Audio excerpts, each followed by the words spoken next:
Look at this. Look at how OG this is. Only one of you guys bought one of these. Only one. But it's alright, it's still comfy. But today we're doing a little bit of an experiment. Do airboxes actually do anything? The turbo kit that I purchased for Molly came with an airbox. It's from Flyin Miata, by the way. The airbox is great, but it didn't exactly fit. The hood was being pushed up a little bit, and I could have trimmed it right away, but I didn't have any tools to do so, so I just took it off and never put it back on. Today I went ahead and trimmed it and painted it and made it look all nice.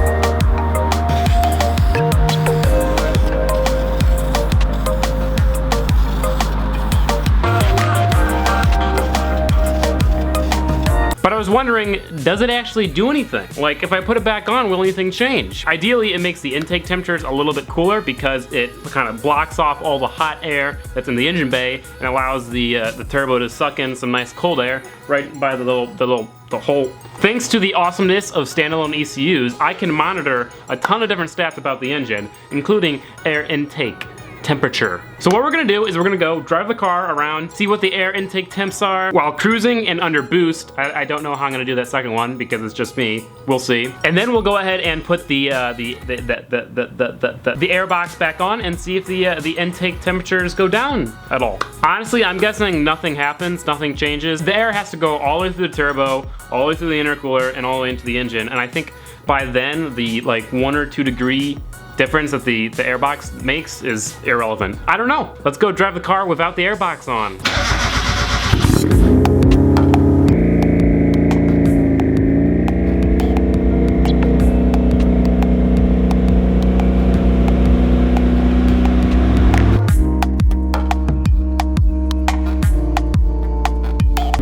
So our laptop is hooked up to the ECU. Now the one problem is that this is a really old laptop. The battery's completely dead. Literally, if it's unplugged for a second, it will crash. So I have to have a power converter in here and I have to be constantly charging it. So it works really well, but it's annoying. It's also so slow. You can tell how old this computer is because that was brand new when I put it as my background. Over to Tuner Studio. Steam just crashed, that's good. While I'm out and about, I'm gonna go ahead and return the impact gun. So here are all our stats. We've got RPMs, throttle position, and watch. Oh, that's because I don't have a throttle position sensor, right. Coolant temp, 169, not quite warm. Air fuel ratio, fuel load, and boost. We have to change one of these to air intake temperature. I don't care about pulse width right now. Go to sensor input ones, and then you do manifold air temp. At idle, that is 67 degrees. And for a reference, it's 61 degrees out right now, so it's a little bit warmer than just the air temp. All right, let's go ahead and take it for a drive.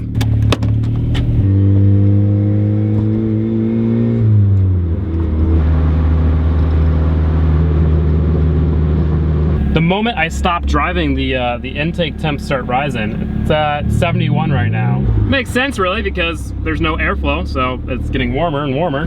It's at 73, 74, 75. It's crazy how quickly the temps rise when you're just not moving. 76, oh, 77, 78, 79, oh, 84 degrees. Wow, it's getting toasty.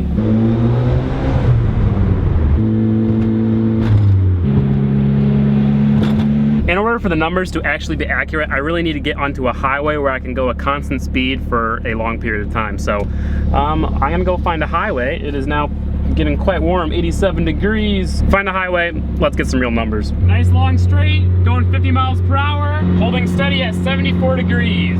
Oh, it went down to 73, back up to 74. So it's right around 73, 74. 73 was the lowest temp.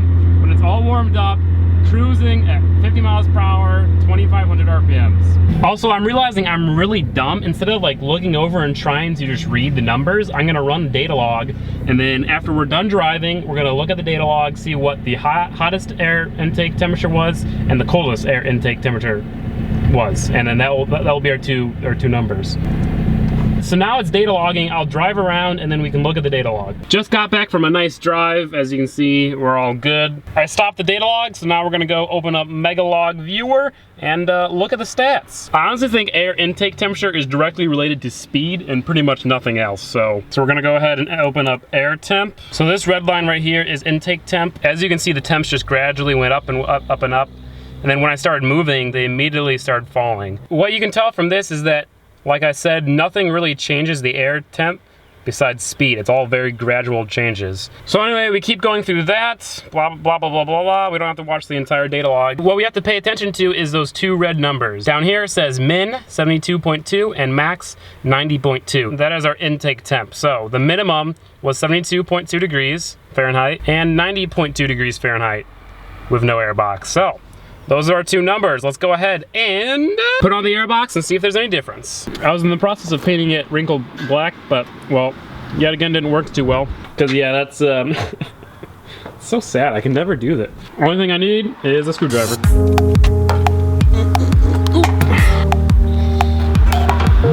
All right, so airbox is in. Doesn't look very good because of my shitty paint job, but it will function perfectly. Even with the shitty paint job, I gotta say, I definitely like the looks of it better with the airbox. Now let's see if my hood closes right this time. Oh yeah.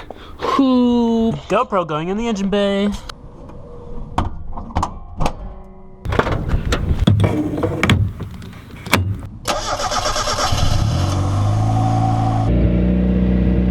Let's do this. Gonna go ahead and start the data log and go.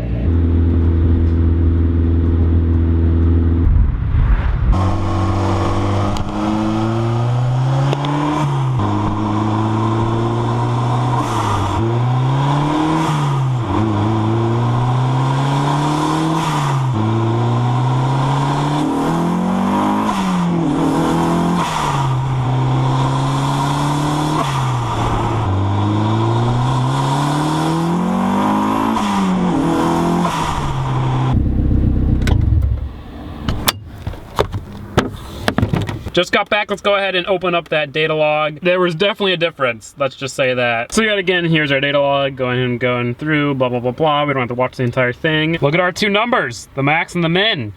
Well, if you're smart, you can tell a big difference. There is a 5-degree difference in the min. Without the airbox, we had 72 degrees. With, we have 67.4. And there was a 2-ish degree difference in the max. There you go, it's conclusive. Airboxes definitely do make a difference. They definitely do help intake temps by a decent amount. 5 degrees is quite a lot. No, it's not because it's later in the day, because it's cooler. It took me literally 5 minutes to put the airbox on. In both runs, I cruised at 50 miles per hour and then romped it up to 70.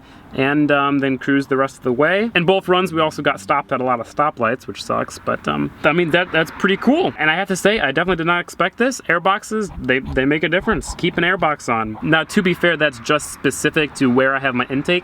If I had the intake routed all the way down to like under the car or something, then obviously the box wouldn't do anything. But since it's in the engine bay and still relatively close to the turbo, the box definitely helps. Oh shit, it actually fell over. Luckily it's still in the actual engine bay. Now I just have to go about taking this back off and painting it and actually getting it to wrinkle properly.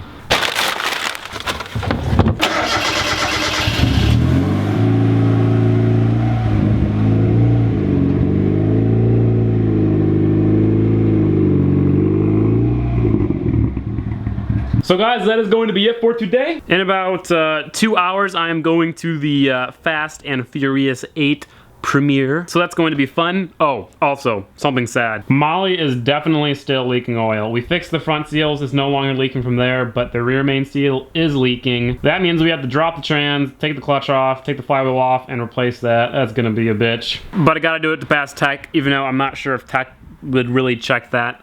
It doesn't leak that much, but I still have to do it eventually. I am looking for a 6-speed trans for this car, so if you have a 6-speed trans in the Chicagoland-ish area, I mean, I'm willing to drive like 3 hours. If you have one, please like email me. Tomorrow is the day when we get custom long travel suspension for the Flyin Miata, so stay tuned for that, guys. Thank you so much for watching. Like the video if you enjoyed, subscribe if you're new, and I will see you next time. Peace out.